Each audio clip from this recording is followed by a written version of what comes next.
Quaid-e-Azam, the founder of nation. Every soul knows his great narrations. He was the cause of Pakistan's creation on the differences between culture and tradition.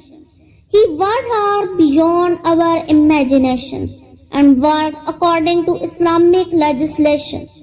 He made his country an Islamic federation, and all the Islamic countries are his affiliation. Quaid-e-Azam was a true and devoted leader. He was the peaceful and great preacher. For all his services, he did not ask treasures, but to spread his message to all the seekers. Mr. President, Honorable Principal, respected teachers, and my dear school fellows, Assalamu alaikum. Today, the topic of my speech is Quaid-e-Azam Muhammad Ali Jinnah. Muhammad Ali Jinnah, the founder of Pakistan, was born on December 25, 1876 in a house known as Wazir Mansion located in Karachi. His father's name was Punja Jinnah and mother was Mithi Bai. He belongs to a merchant family. He was a great politician and a well-known lawyer of his time. He struggled a lot for the freedom of the Muslims of subcontinent, and on the behalf of his extraordinary efforts, he was rewarded with the title of Quaid-e-Azam, the father of the nation, by Maulana Mazharuddin.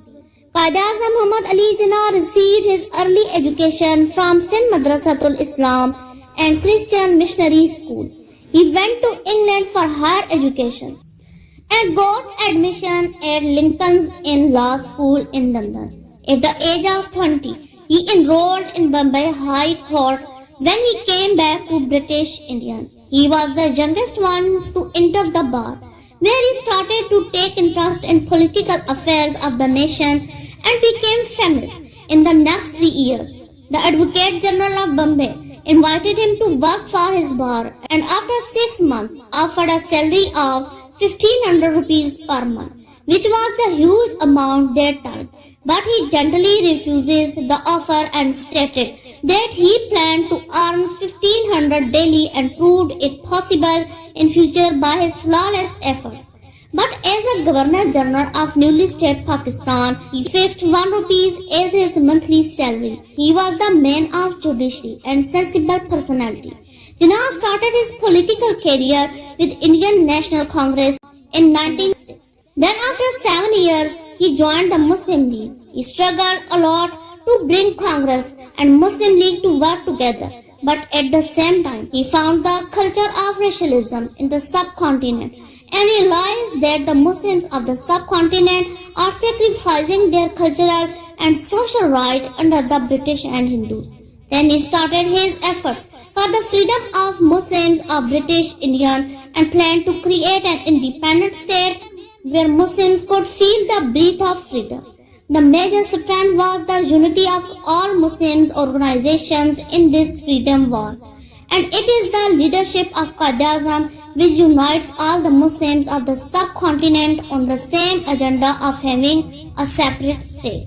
The creation of Pakistan is the result of bloodshed of thousands of freedom fighters as well as the leadership of Jinnah. Pakistan would not come into being without him. Dear audience, he was a man of his words and the greatest spoken man. He always stood like a rock in front of opponents and never lay down. Gandhi called him an impossible man. Due to his determinacy over his principle, Jinnah said, "Think 100 times before you make a decision. But once that decision is taken, stand by it as one man." In 1930, he became an undisputed leader of all the Muslims of subcontinent and started to lead Muslim League in 1933. In 1940, Pakistan resolution was drafted by Muslim League at Minar-e-Pakistan, Lahore, which has been proved as a backbone in the war of freedom. After the Pakistan resolution passed, he worked day and night and did not worry about his health, which was going down day by day. But he kept it secret and never disclosed it to anyone. His sacrifice was not for his own interest, but for the whole Muslim nation. It was due to his wise leadership and vigorous efforts that Pakistan came into being on August 14, 1947. He was fighting with tuberculosis for many years, but never made it his weakness. Died on September 11, 1948, just 13 months after the creation of his beloved homeland. Thanks for listening.